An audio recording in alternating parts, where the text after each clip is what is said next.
Good morning, humans of Bombay. Hi, this is Vidya Balan with Karishma on Humans of Bombay. We've had an amazing chat and I think you're going to enjoy it absolutely. So you better tune in. Thank you so much for doing this with us. I'm so excited to be sitting here and chatting with you. I have so many questions. Thank you for inviting me for this chat. Yeah, I'm looking forward to it. Yeah, just getting It's to... just that, I wonder what you're going to ask me. What all? Always a surprise. Yeah. This is a question that we were all discussing. This would be the right question to start with for you. Back in 1996, when you were about a year into Hum Paanch and you were having doubts about your career, even about yourself, cut to 2014 when you won the Padma Shri. It's the journey that made you. So how would you describe your own journey through these years? You know, it's been one of self-discovery for me.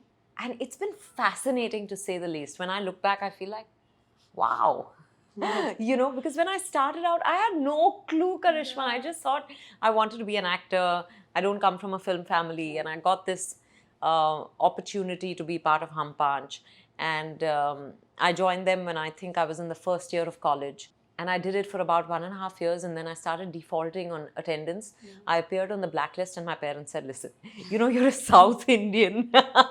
Tam Bram girl education is Bay. Yeah. So everything else has to take a back seat. So I had to quit the show overnight. Yeah. And that was a tough call for me because I thought, okay, this is the end of my career, you know, because I'd barely done 1.5 years on Hum Paanch. But before I joined it, it was already a popular show. I had replaced another actor on the show. But you know, people had begun to recognize me and it felt like, oh, maybe this is what fame tastes like. And then before you knew it, it was over. Yeah. So, and I'm someone who's had body image issues always, you know, and I think that defined who I was. Okay. So I think I was just floundering. But I have to say the hunger in me to be an actor was also very defining. Yeah. I think that really pushed me through. So yes, from 1996 to 2014 was, it's been an incredible journey. I wouldn't want it any other way, but it's meant a lot of ups and downs, lots of highs and lows and lots of lessons learned. Yeah. But most importantly, I think I'm so grateful that I went through the journey I did because I wouldn't be sitting here. I wouldn't be the person I am if not for all of that. Yeah. You know, so many other things began to define me over the years. I began to realize what I'm capable of, you know, the resilience, the passion, the angst, all of it, you know. It's the journey. It is. And I think the journey is always far more interesting than reaching the destination. Yeah. Which brings me to such an important question is, you know, they say that a lot of who you become as an adult is shaped when you were a child. And we've read about your childhood a little bit, but what was it really like, you know, like growing up in your family? Your mom was a homemaker, you know, and she also did have a significant impact on you because you mentioned in one of your interviews that she had body shaming issues when she was growing up. And she would wake you up at 5 to go for a walk and things like that. Yeah. So what was your childhood like? And growing up, what were the values you grew up with? You know, it was a very protected childhood. Okay. I felt it was a happy childhood. I think when you reach your teens that the angst really begins to make an appearance. Until then, I was clueless. Yeah. I was a fat girl growing up, but I was a happy fat girl. And everyone told me, oh, you're so beautiful. They would. Initially, it was really cute, right? When you're a little girl, everyone's pulling your cheeks and saying, oh my God. And then slowly, as you start inching towards your teens, people began to say, you know, why don't you lose some weight? And that's when, and then you like boys, and then you want them to like you back, and then they're not looking at you. And, you know, even if they're looking at you, you don't think you're worthy of being looked at. Yeah. So, you know, it was, I think there was, it was a happy childhood, undoubtedly. It was just my parents, my sister and me. My sister's 4 years older than me. She's always been my hero. Someone I've looked up to, someone whose approval has meant a lot to me. Therefore, she's someone I've learned a lot from and I continue to learn a lot from, you know. But I think I wanted to be an actor since the time I was 11. Yeah. And if I said it to anyone, I thought they would mock me. Yeah. You know, because really, you want to be an actor? Yeah. I used to dance to Ek Do Teen in front of this huge mirror we had at home, day in and day out. My sister had a hideous brown silk skirt, which she never wore. So I actually stole it from her. Stole it as in I used to use it, tie it around my head like Madhuri's headgear in the song, and I would dance away. And, you know, people initially, when I was 11 and all, they would still indulge me. No, I think that was around when I was 8. The Madhuri bug got me.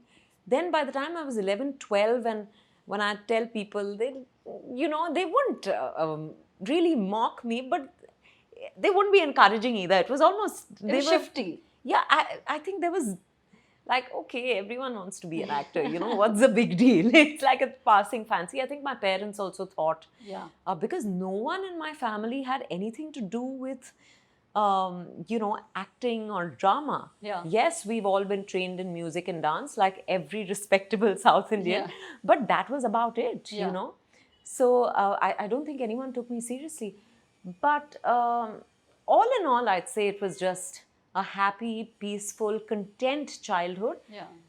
But the teens were a different story. I think I began to feel very angry with the world when I entered my teens. I now believe that that's how teenagers are. Yeah. But at that time, I thought I was the only angry person around. Yeah. You know?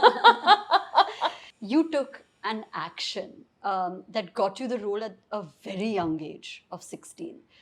Can you walk us through that? Like, what was it like? How did you go to this audition? How did the opportunity come about? What was that feeling? So I was recovering from, I think, typhoid. Yeah.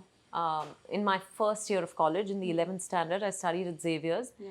And one of my closest friends, Manisha, called me and said, you know, there's a poster put up in college saying they're looking for actors to be part of a college campus serial.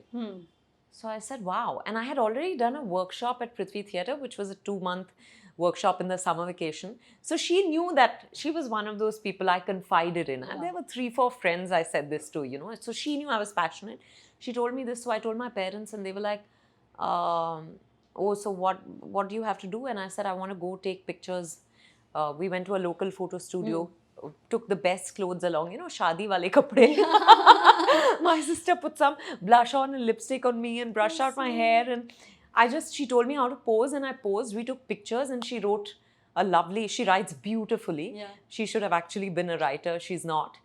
She's in advertising, but she wrote a lovely biodata and sent it with the pictures. Now I got called for the audition. Apparently, around 900 people had applied. Wow. 150 of us got called for the audition. We reached Film City one morning and with my mom and sister. Oh, wow. Yeah. So now mom is on board. Mom is on board. She's still, you know, not so sure, but she's saying, okay, let's see where this goes. And I got a chance to audition in the evening. And finally, 30 of us got selected for that show. Shot for it was a big moment. Shot for it for almost, I think, 8 months. And then we got to know that the channel it was being made for has been, kind of the plans have been shelved. So that was heartbreaking. Yeah. You know, but I'm such an optimist, Karishma. I'd read stories about how Bachchan's first film was a huge flop and Tabu had a flop and her first film took forever to make and all sorts of stories, right? Inspiring stories. And I told myself, oh, that means I'm on the right track. There must be something. Yeah. But that you know, it was so. I did this and I was heartbroken, but I was also studying at Xavier's, which is when I got the opportunity to audition for Hum Paanch. Yeah. And 30 of us were sent there because now this serial wasn't happening. And so many people had come from Delhi for the shoot, you know. So all of us went there for the audition for a daily soap to Balaji. But Ekta liked me to replace one of the actors in Hum Paanch. That's how it happened. Oh. And then I remember when she called me in, my sister and I went to meet her, and she said, you know, I want you to play the role of Radhika in Hum Paanch. And I was so excited. But I didn't want to show my excitement, you know. So I said, oh, that's great, thank you. And she said, you know, any other girl in your place would have jumped up with excitement. Why are you being so placid? And I said, no, I take everything with a pinch of salt. I tell you, so precocious. But that's how the Hum Paanch journey started. And one thing led to another, you know. Hum Paanch I did, I quit. Then I started doing... What was it like to see yourself on screen for the first time? You know, when you saw yourself as Radhika. I think I thought that, oh my God, you know, I've arrived. I've arrived.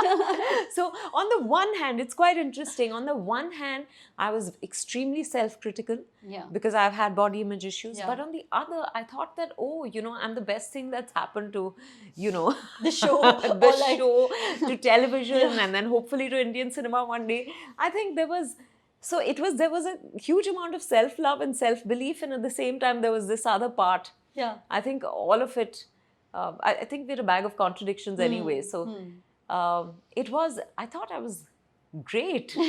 I still remember for the first episode I wore a pink Lucknowi chicken curry. Yeah. And it was my own outfit. They didn't have my measurements, which is why I just landed up on set and they said, where's something, you know, bring something along. And I wore this and I thought, ki yaar, kya baat hai? I'm a star. How naive I was. But I guess that's what you need, right? Like you need that optimism, you need that like little bit of, you know, belief in magic, I guess, that like propels you. Oh, absolutely. I think also, you know, I think my parents have taught us a very valuable lesson, which is that the universe has your back. Yeah. And when you truly want something, the universe conspires to make it happen. Borrowing from Paulo Coelho. So I think that somewhere I felt like I really wanted this. And it happened, you know, and it happened out of nowhere, honestly. I remember 1 week before I got the call for the show, Karishma, my parents, my mom and I were watching Hum Paanch on TV. And she said, is tarah ka koi show mile na, to maza aa jayega. Because see, it's a family show, it's comedy, and she'd watched a lot of Ashok Saraf's Marathi films. So she was like, bahut acha hoga. It actually happened. And what was her reaction when you told her? Because you went with your sister and you told her that this is a show. What did she say? So she was thrilled. She was like, oh my God. And you know, so far they were like, acha. I think they felt terrible when my first serial didn't really find a release. So they were happy I got this and this big opportunity. And you know, it was really, I think what they felt ki acha khwahish to puri ho rahi hai iski. And at the same time, it seems like a very decent family set and all that. And now cut to, you know, you're also attending college while being on this show. What was that like, you know, because fame isn't easy to handle, especially at a very young age. So did that image of you as Radhika kind of penetrate into your college life where, what was the reaction of your peers? No, I think, you know, people recognized me and said, oh, we watch your show, we like it and things like that. But I think I never took any of that seriously because I always felt like, you know, it happens to me even today that when someone says hi excitedly, I'm like, oh, maybe I know them. I don't realize that they may know me, even though I don't know them. So, you know, I think I don't think I believed that. I thought it was a popular show and I was getting to be on it. I didn't think anyone actually liked me. Myself, I think in those moments is when, you know, I realized in retrospect that my self-worth was very, very, very low. So I thought, ki acha, at least I get to be on the show and people are recognizing me. But when they show me, you know, when they acknowledge me on the show or recognize me from the show. It's not about me, it's about the show. You didn't know how to receive. I didn't know how to receive it at all. Yeah. And what was it like to give it up at 17? Again, a Yeah. very young age to go through something like that. There was a lot of anger towards my parents. Yeah. But they were very clear. They kept saying that, you know, you can complete, you can work for the rest of your life, but this college life, you won't get another opportunity to live through. So I think you should really, and at that time I just didn't understand it, you know, I thought it was so unfair. But you know, finally I thought ki theek hai, at least I got to do it for 1.5 years, because I was getting a lot of grief in college. Yeah.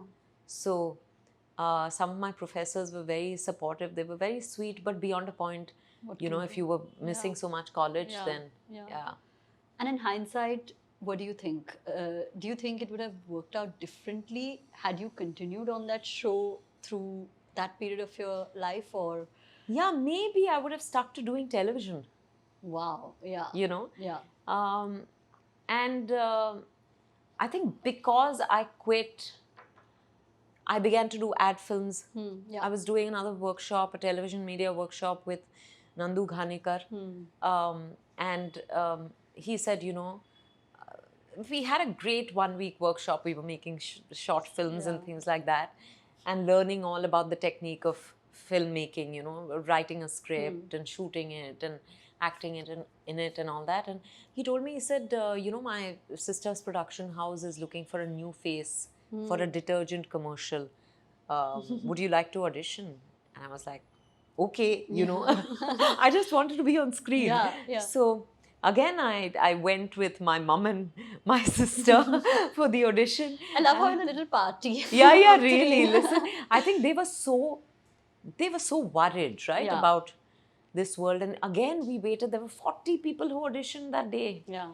And I was auditioning towards the end of the day. I was really like tired, and by then a bit irritable also, impatient also. But as luck would have it, the director of the commercial walked in at that time, and he liked what he saw. He liked the audition I did. So I got called for another audition, and then I ended up doing some close to 100 ad films, you know. So I think everything has a reason. Yeah, that's a theme. Underlying theme in absolutely. I think I therefore never, now when things happen, of course there is age, experience, maturity on my side, but I feel like I don't question things. When something doesn't happen, I feel like, even if it's what I desperately wanted, I feel like there's a reason it's playing out like this. After that, I had I tried my luck in South cinema. I got my first break in a Malayalam film. I was actually in Chennai to do an master's degree. No, I was in Chennai to do an ad film shoot. And the model coordinator told me, she said, you know, they're auditioning for a Mohanlal film in Malayalam. Would you like to audition? I said, I called my parents and my sister, and they said, Mohanlal, of course. So I auditioned, and the next thing you know, the director has flown down to Bombay to meet me. Wow. So, and my parents, my sister and me went to meet him. And then the Malayalam film happened, but it got shelved again midway. So, and then there were a couple of films, not couple of films, almost a dozen films that I was due to do. And I got replaced in all of them. Some of them, 2 other films I'd shot for a few days each. And then, you know, I was thrown out unceremoniously from one of them. And I left one film because I felt like it was a sex comedy. I wasn't comfortable. Another film also got shelved. So it was like a really hopeless kind of phase. You know, who would have thought then that all this was preparation for me to get that big break in Hindi? In Parineeta. Films. So I think everything has a reason. You were also, you know, as you were mentioning this, the first film that got shelved, after that there was this we've been through a couple of newspaper articles where it was like, she's bad luck. She's jinxed. And then a dozen films got shelved after that. And you also mentioned that you did have esteem issues. So what kept you going through that, right? Because this is the kind of rejection that breaks the strongest. Yeah, So yeah. I think I was, for a large part, I think I was numb. And, you know, a dozen films didn't get shelved, but I was committed to do a dozen films, Yeah. out of which, like I told you, about 3 of them, yeah, which didn't materialize. And the others replaced me before the shoot started. yeah, And that was, I think I went through a low and how. You know, I was questioning everything. And then my friends were all going on to do, management degrees, MBAs. Some were going abroad, some were studying here, some were getting jobs already.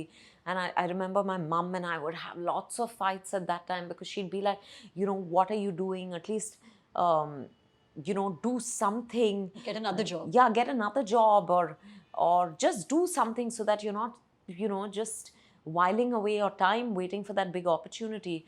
Maybe this business is not meant for people like us. And then I would have a fight with her, and then, I would just, it was just a bad time. But what would you say to yourself or her, in the face of these questions, which were very relevant from a parent's perspective, that do something with your time, like Yeah. you're an educated girl, you can't keep waiting around for that big Yeah. break. What did you tell yourself? What were you telling her? So firstly, I enrolled myself for an MA degree at Mumbai University. So at least I had something to, do with my time. Yeah. I worked with an event management firm for 3 months. I was just buying time, honestly. Yeah. And I think she also knew that, but she was at least happy that there was some structure to my day. Yeah. I wasn't just waking up late in the day, not doing anything, waiting for that phone to ring. But I'm someone who's prayed a lot, always. So there's a Sai Baba mandir close to my house in Chembur. We no longer live there, but I spent 31 years of my life in Chembur. And I used to go to that Sai Baba mandir, and it was literally on the street. And I would go there, and there would be no one at night, right? So I would sit and talk to Baba. I would actually tell him what, this is so unfair. Why did you dangle the carrot if it was not to be mine? And blah, blah, blah. And sometimes I would cry. Sometimes a lot of times it was very depressing, as in just the thought that this might not work out, and I would go to sleep crying. But the next morning I would wake up with renewed hope. That's how much I wanted this to work. And that's how much, I remember at that time, Karishma, there was a journalist, a man who had the best intentions, I have to say, came home. He wrote for Malayalam magazines in Kerala, but he was Bombay based, and he came to my parents. He came, fixed up an appointment, came and met us and said, I want to write an article where I make up names of films and, just say that you've been signed on for so and so film, so that, this tag of the jinx gets broken. And I told him, no, I appreciate your thought, but I don't want you to do that, because I don't want work on the basis of some, like a lie. Yeah. If people don't want to give me work because they think I'm jinx, so be it. And I remember my father felt very proud. My mother felt heartbroken. But I was very clear that hoga, to it'll happen on my terms. And if it doesn't happen, then bheek mang ke nahi karna hai. Yeah. And one thing led to the other. Like I said, my ad films got me an opportunity to work with Pradeep Sarkar, Yeah. who then cast me in a music video Yeah.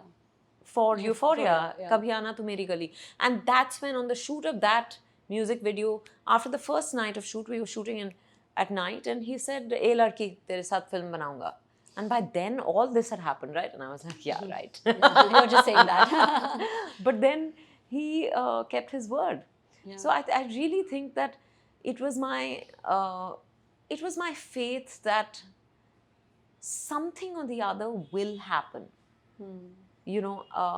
I don't know how, but I would just pray ki let it happen. It's up to you to make it happen, right? Yeah. I don't know how, but you have to make it happen. Yeah. And that was my prayer, I think. That's, yeah. At all times, I just surrendered. Yeah. I think, therefore, I was always, I think I was born a woman. I was never a girl. But I think at that time there was a certain maturity, there was a certain, my faith got stronger at that time. Wow. Yeah. Yeah. I just felt like, okay, I'll give it some more time. If it's not meant to be, it's not meant to be. But the moment I'd say that, there'd be something in me that said, no, it's going to happen. Yeah. That Yeah, inkling, that hope, yeah, that voice. yeah. Well, it sounds really poetic now, but I'm sure when you were living it, it couldn't have been. It couldn't have been. So thank you for sharing that, because I know there are going to be young girls and women who watch that and are going to be like, okay, I'm going to hope for another day. Yeah, absolutely. And I think that's the only way to be. And I think especially as actors, no, this waiting game exhausts you. Yeah. It can kill your spirit. Yeah. And therefore, anyone I meet, I say, please have another job or have another. Yeah, you know, just so that you're not just waiting for that phone to ring. Yeah. That can really break you. Yeah. You know, rather keep yourself busy. And I think things, that's Momentum. the way the universe. Momentum, yeah, absolutely. Yeah. Movement is life. Movement. Yeah. Yeah.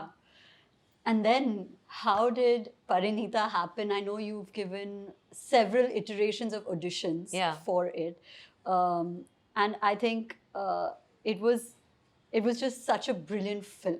Like, you know, it's Thank iconic. you. So how did that happen? And did it feel like, oh my God, like finally, you know, like it's been worth this? Yeah, absolutely. When I auditioned quite a few times. Yeah. Not the number mentioned on the internet for sure, but many times. That was 750. I was like, it can't be.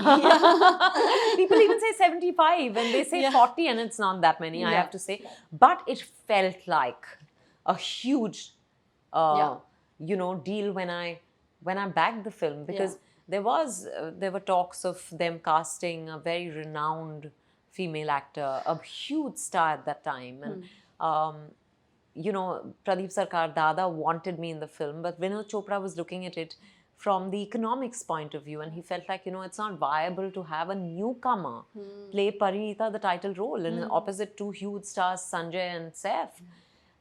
So I think it's just it. When I backed it, I was like, I'm gonna give it all that I can and even more, and I did.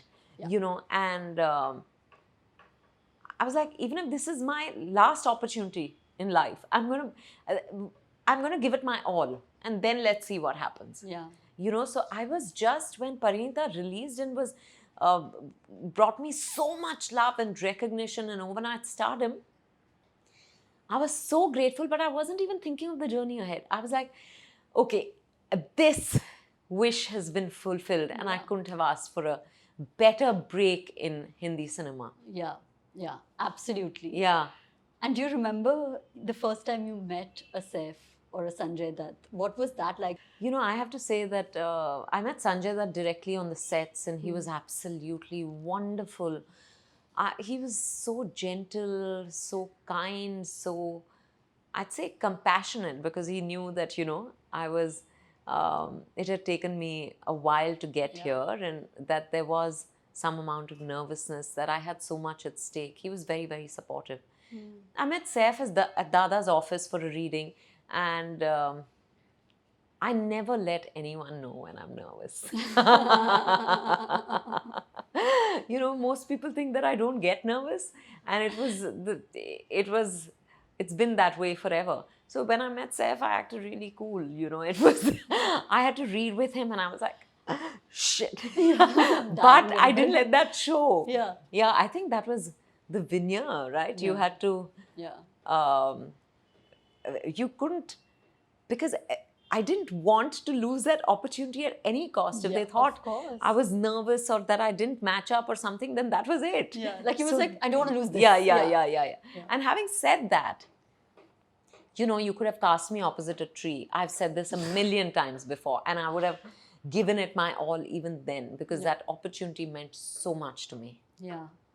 And it showed. It felt like there was this energy within you that just like broke out into Parineeta, and you're like, oh my God, what was that? Yeah, fire, absolute fire. You may want the moon and the stars and the sky, but are you ready to receive it? Yeah. And you've also, during this time when all of these other things are happening, you've spoken about having a little bit of a tryst with the casting couch, and in terms of imbalance, or in terms of not being aligned, what was that experience like? No, thankfully, I've actually not really had a tryst with the casting couch. Yeah. I think I've been very, very fortunate because I've heard horror stories. Yeah. And I think that was my parents' biggest fear, which is why they were resistant to me joining films initially. But the one incident I had related in one of my interviews is that I remember on one of the films that I had been signed to do, I was meeting with the director because I was visiting Chennai for an ad film shoot. And, I had been confirmed for the film. So he told me, let me know whenever you come to Chennai. So I told him that I'm going to be in Chennai. And he came to meet me, and he kept insisting that we go to my room and chat. And I didn't understand. I was alone. Yeah. It's uncomfortable. So, so we were in the coffee shop chatting, and then he kept insisting we go to the room. But I did a very smart thing. When we went to the room, I left the door open. And then he knew that the only way for him was out. Yeah. So it was hardly. And I'm saying, so I don't believe that I've really had an experience with the casting couch, because there was no suggestion made, there was no proposition made. But this is a sense, a vibe I picked up, and I reacted to it. I think self-preservation kicks in. Yeah, absolutely. Yeah, and the woman's instinct, Yeah. And it's indicative the door is open. Yeah. It's not shutting. And then I got thrown out of that film. Oh, wow. Fun fact. Yeah. And then obviously you've kind of gone on to do a lot of female-centric roles, which is unique to you. Because, when you think of powerfully led women narratives, you're at the forefront, like your films especially. Right. Was that a conscious choice that you were making to change that narrative, or to take on more of a challenge that showcased that? Not at all. It just happened. I think, but it was a desire deep down. Okay. I think I'm the most important person in my life. And therefore I wanted to be the hero of any story. I'm the hero of my story. Yeah. So I wanted to be the hero of any story, because I feel in a lot of films, if you took out the woman, if you took out the female character, the story would still go on. I'm the hero of my world. I'm the most important person in my universe. Yeah. So I felt like, why can't I be at the center of the stories that I'm telling? Yeah. Because I'd watched actors like Rekha and Shri and Madhuri and Meena Kumari and Shabana Azmi and, even Tabu. Yeah. And I was like, that's the kind of work that I'm of course not naming every actor that has inspired me, but just to name a few, I just felt like, I want to do that kind of work. Yeah. Most actors, female actors, had one such film in their career. Yeah. There were very few actors who had managed to do it over a few films. Correct. And yet it used to be a spurt, and then that would be it. Yeah. But I think there was a deep desire in me that I hadn't even articulated to myself, because I didn't fit into the regular heroine mode, you see. Yeah. So I had to, I think it was not out of, it was no plan, it was no strategy, but I needed to find my place in the sun. Yeah. And I think therefore, my desire spoke to the universe, and it manifested in films like Ishqiya and Pa, and then there was a Spate, and it's continued. Yeah. No One Killed Jessica, Dirty Picture, Kahani. And then even after that, there were a spate of films that didn't work. Yeah. Having said that, they were still all female-led films. Yes. Yeah. You also did something unconventional, again, going with the narrative that you didn't fit into the stereotypical actress mold, is you played Amitabh Bachchan's mother in Pa. And that's a very bold decision to make, right? Yeah. Was that again a conscious decision that it's too big of an opportunity, I can't let it go? No. it took forever to say, I took forever to say yes to that film, because when Balki came to me, firstly, I thought, what sort of a story is this? He's mad. Yeah. And why would he come to me to play Amitabh Bachchan's mother? So I remember that was the only script that I shared with a couple of my friends. And I said, what do you think? Because once the initial shock had worn off, I realized that it's a great script. Yeah.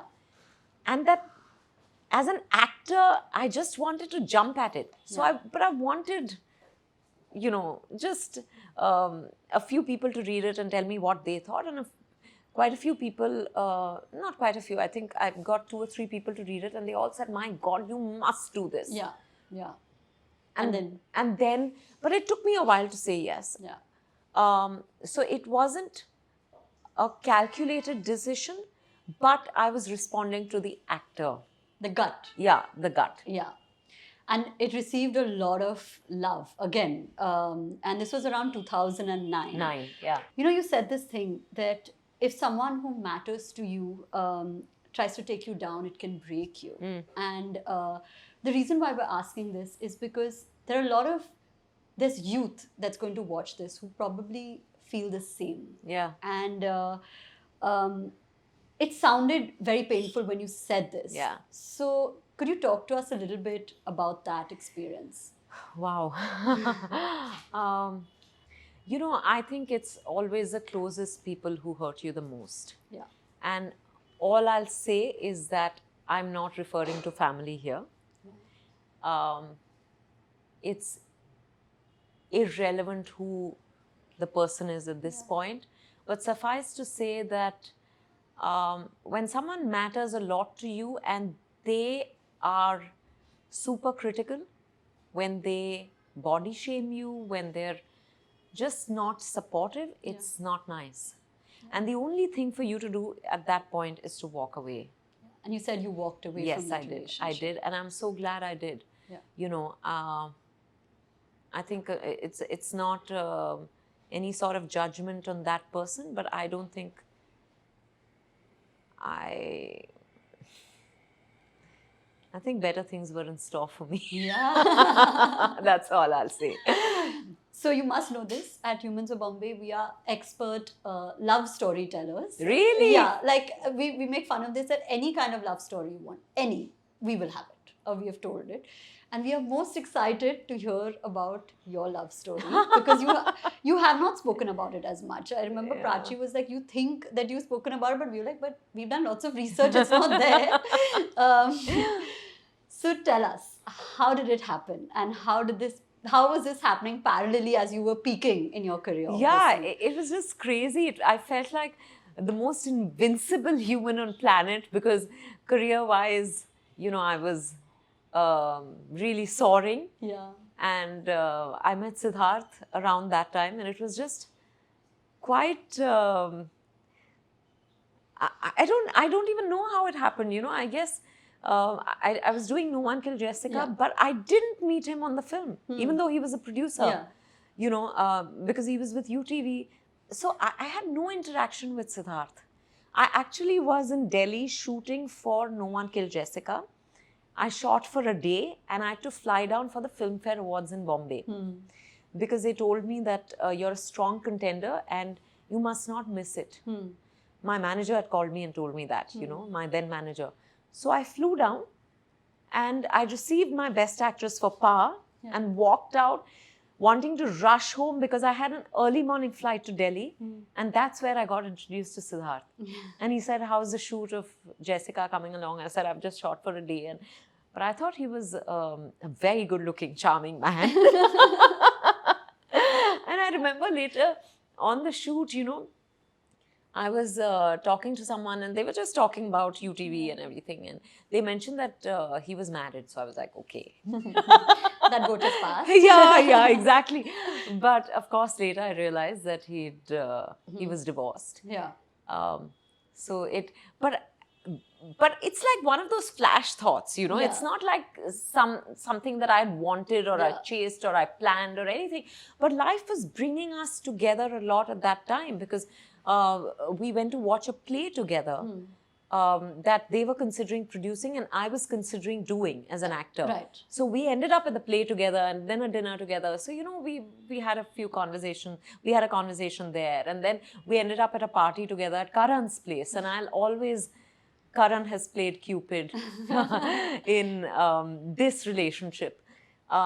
So he invited me to a party at his house and I was a bit, because I didn't really know him. So I was like, oh, how sweet. I went to his house and I didn't really know most of the others. I was a bit shy. And then Siddharth walks in and because we just watched the play together and all that, we ended up having a chat. And that's when I think, probably, It clicked. things, maybe something happened that night.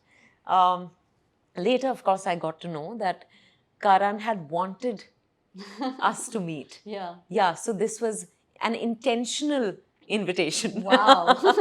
And it worked. Yeah. It's quite crazy, but I remember at a time when there were times when I would tell my parents that, and I'm very open with my parents about everything, that, I really miss having someone in my life. And I remember one day my dad told me, Karan's office was right opposite my parents' house. So he said, I'm going to go into Karan Johar's office and tell him that, why don't you set Vidya up with someone? And I said, what a ridiculous thing to say. He was joking, but I was mortified at the thought that he might even consider it, His parents are capable. Yeah, absolutely capable. And then, look at it, it actually worked out like that. Not that my father ever met Karan, had ever met Karan, but Karan was the one who actually got us to, something happened at that dinner that night. And then I don't know how one thing led to the other. And here we are. We've been married 10 years. Wow, touch wood. Yeah. Just after Dirty Picture, which was, I think, again, so iconic in so many ways. Because you wore that image like you were meant for it, right? A year after that, you decided to get married. It was probably at the peak of your career, and you looked at that point in time like everything was just complete and everything was happy because everything was balancing. So how was that? How did you come about the decision? Did you want to get married? Oh, absolutely. Not that I'd ever imagined myself married. I'll be very honest with you. I'm not someone who had ever thought that, oh, this is the kind of guy I want to be with or I want to marry, or it just so happened Siddharth and I had been dating for a while, and I think this felt like the natural progression. And he proposed and I was like, oh, okay then. Let's do it. How did he propose? Oh my God. It's been 10 years. Come on, we must talk about this.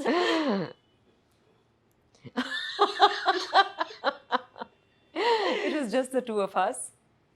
And I remember my sister everyone knew, everyone around us knew, because he had asked my sister for a ring for the size. And I had no clue.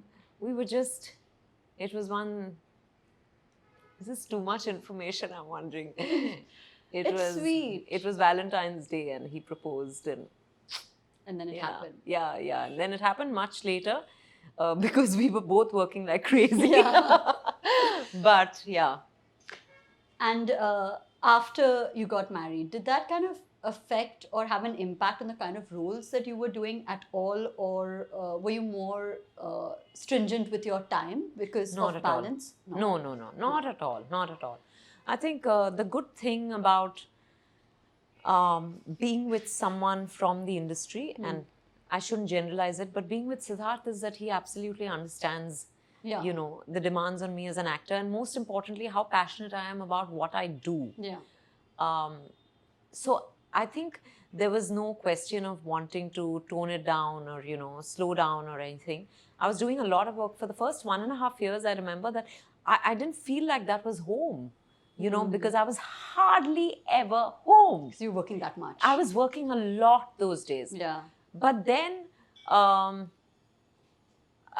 think what was tough was when the films didn't work. The first release after we got married, and it was a film that UTV had produced that I had done, and it didn't work, and that was shattering. Yeah. That was really devastating. And then we took a call that we won't work together ever again because, you know, at least if one person is going through a low, the other should be able to offer the shoulder and say, okay, come cry on me. But if both of you are low, so we decided we're not going to work together. And it's just healthier for a relationship, I think. So it was, nothing changed really. Yeah. Nothing changed. Yeah. I do 1 or 2 films a year. Yeah. That's been the case since 2008, much before I met him. Yeah. Yeah. Yeah. But the good thing is that now there's someone I can share everything with. Yeah. You know. Yeah. That's so sweet. Yeah. And you know, now that you're here and looking back, you know, you spoke about all of those self-esteem issues which you seem to have overcome. At what point did you reach that level of acceptance for yourself, for the way, you know, you appear? And what advice would you give to young girls who are maybe going through the same thing? You know, you can spend a lifetime trying to be someone else and you'll never be. Yeah. Because that's what we're all always trying to do, right? Yeah. Have the body someone else has, have the hair someone else has. Yeah. Behave like someone else does, dress like someone else does. I think, or think that, oh, my career should be, you know, if this one has done A, B, and C and has gone thus far in his or her career, whatever profession that may be, then, you know, that's good. That's the path I'm going to take. No, you know, you have to carve. Everyone is unique. Yeah. Everyone is an individual and your life story is yours. Yeah. Yeah, it's like no one else's. Yeah. So you have to write your own story. Yeah. And that's really the choice you have to make. You can be the best version of yourself. Yeah. Or you can choose otherwise. Yeah. You know, but I think it's easiest to be oneself. Yeah. I think that's the most precious lesson I've learned in my life. That it's actually you spend a lifetime trying to be like someone else while it's easiest To be you. to be you. Yeah. And we have to talk about this. The last few questions before we go into our next segment is, what was it like winning the Padma Shri? Were you like, oh, hello, I am the star, you know, back from when you were 16 or 17 and you felt that and you won this amazing prestigious award which you totally deserve. How did it feel? I remember I was shooting for Bobby Jasus. Yeah. And I got a call and I think Siddharth called me and said, you know, because I'm very bad with the phone. I don't respond to messages. My phone's always on silent. I don't take calls. It has to be, you know, in my time. Yeah. Because that's the point of a cell phone, Yeah. right? So, and I was working and I didn't care. Suddenly Siddharth called me and said, someone from the INB ministry is trying to reach you. Yeah. And I said, for what? That's he scary. said, I don't know. I think he knew Oh. because they had told him, but he didn't tell me. He said, please, you know, just take the call. So I took the call and they told me that you've been conferred with the Padma Shri, Yeah. conferred upon, Yeah, right? yeah. With the Padma Yeah. Shri. And I was like, what? It's crazy. You know, that is absolutely unreal. I called up my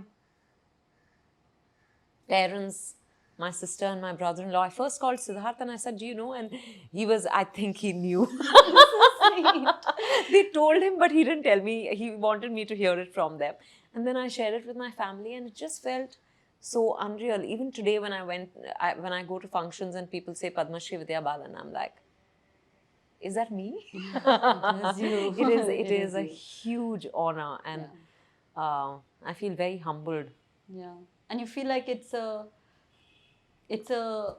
kind of a beacon of your journey, right? Because it hasn't been easy and it hasn't been conventional by any measure. Yeah. And that's when you realize that, you know, again, I'll come back to you can just be you and yet you can conquer the world. Yeah. You know, the more loving and accepting I became of myself, the world became more loving and accepting of me. Yeah. That's so true. Yeah. And I think that's something that I wish I could just tell everyone who's trying too hard. Yeah. You know, because I know that I tried way too hard for the longest time, and it's pointless. Yeah. The journey, they keep saying the journey of life is actually the journey inward, and that's what I think it really means. It's about just seeing you for who you are, about just embracing who you are, just the way you are. And because I pray a lot, I feel that, today I've reached a stage where prayer has taken on a very different meaning for me. I don't think God is separate from us. I see God in each one of us, whether that's an energy, whether that's, you want to give it a form, or you want to associate it with a particular God. Yeah. I think whatever that pure energy is, it's in each one of us. Yeah. Yeah, that's so It's true. in me, it's in you, it's in All of us. Thank you for that. I'm going to go to the next segment. Yes. It's called Things About You That We Can't Find on Google. Okay. So now we've really Googled. Who's your biggest inspiration?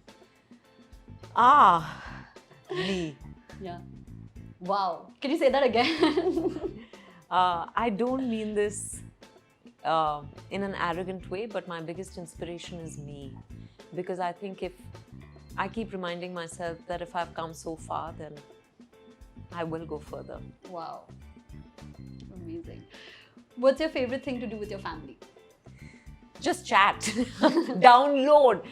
Sometimes I remember my sister used to say, every night I used to tell her, now can we talk? Because she'd be reading.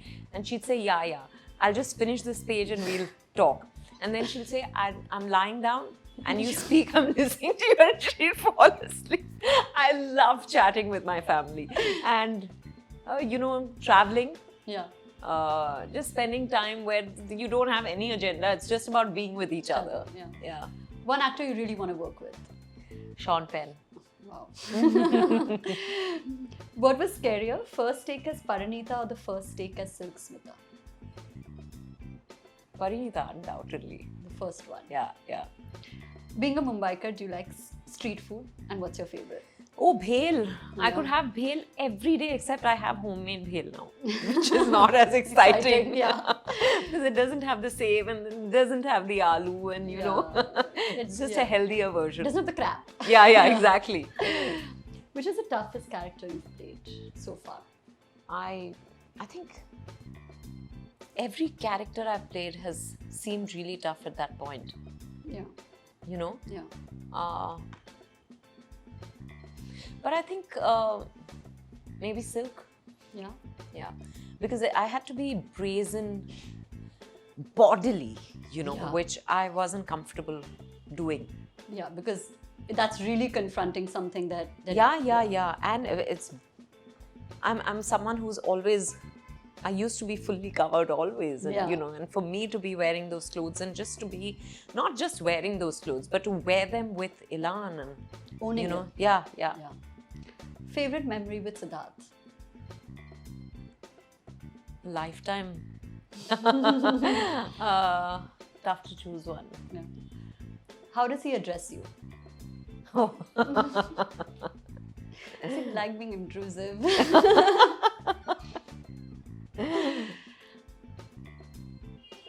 We'll skip that. What does a Sunday afternoon look like for you? Now it's meals at home. We used to eat out a lot before. I think the pandemic changed a lot. Yeah. So, but we make it a point to, we have our lunch together on Sundays because during the week you don't get that opportunity. Then we're watching something or we step out for a movie or it's a really chill day that we spend together. Yeah.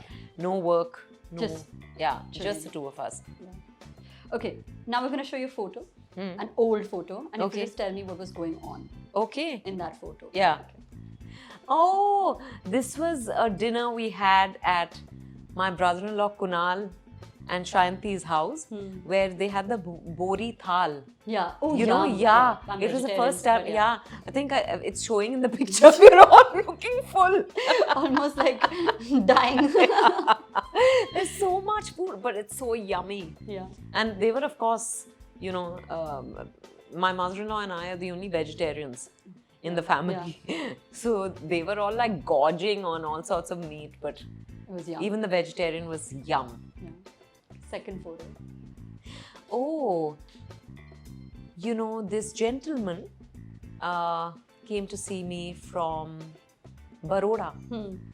And I think he was 99 when he came to see me. This was during the promotions of... he was 100. Wow. Yeah, he was 100. And he'd watched Parineeta, I think he said some 95 times. And I was promoting Begum Jaan, and they organized this where he could come and meet me, and it was just lovely. Yeah. He's no more, God bless his soul, but he always sent me a lot of love. So sweet. Yeah. And the last one. Again, during the release of Begum Jaan, we had a screening, and Rekha Ji had come for it, and Alia was there because it was a Vishesh Films production.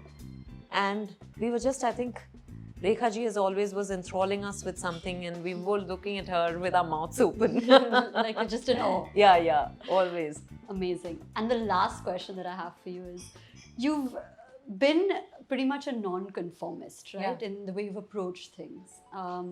Women especially, young girls, women are bound by certain timelines, right? Like, okay, you study, then get married, have kids, settle down. What advice or what is your thought process on the way we're supposed to be as women? I think, they keep telling us that, इस उम्र में तो शादी हो जानी चाहिए, इस उम्र में बच्चे हो जाने चाहिए, we're always told what to do, how to be, where to be, how to behave, and I just think that we just have one lifetime to be who we want to be. But in being everyone else, we forget about ourselves, which is so unfortunate. So I think you have to always remind yourself that you have just this one lifetime. Yeah. And therefore, if you don't live it the way you want to, then you're going to come back as an unhappy ghost. It's an interesting spin. Do you want that? You don't. No. So, just make the most of life, because I really think that, of course, it takes a lot of strength and courage to defy the norm. Yeah. But it's not as tough as we make it out to be. You'll realize that it's far easier. When you're being true to yourself, when you're being authentic, when you listen to your heart, when you follow your gut, life just becomes easier. Like I said, when you love and accept yourself, the world will love and accept you. It's the same funda.